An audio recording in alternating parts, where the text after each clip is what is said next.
So communists always argue in bad faith.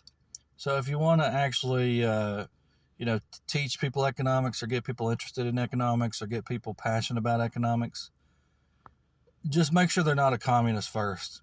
If they don't know, or if they're lukewarm or something like that, then yeah, you can try to teach them economics. You can introduce them to Rothbard and Mises and Bombavurk and Hayek, you know, George Reisman. If they're lukewarm about it, if they're really militant communists, there's really no hope for them until the state ends up sending them to the gulag. That's about the only hope for those people, or a foreign invasion or something.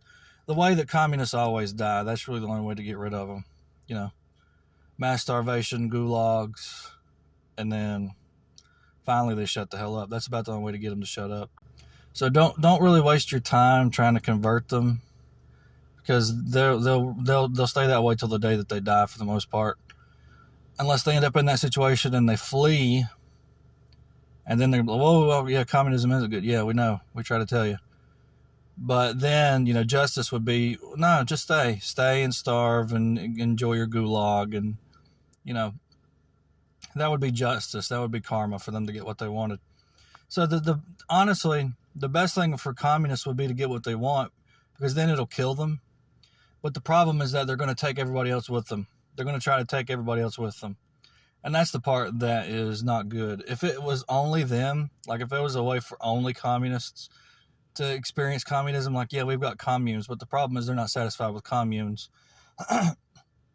Honestly, McCarthy was right. The attack helicopter view is right. Throwing from attack helicopters. Because honestly, they're covetous, and they're murderers at heart. They want violence at heart. They want bloodshed at heart. That's just the way they are. And sadly, really the only way to deal with them is to give them what they want, because then they'll die. But the problem is that the people who don't want communism are going to die too. So that's the part where it's like, can't y'all just off yourselves or something? Like, why you got to bring seriously, why don't you just, take some hormones and get all sad and everything, like people are doing nowadays, and leave the rest of us alone. Because you got problems. You got problems. You covet and you murder, and you're going to hell. So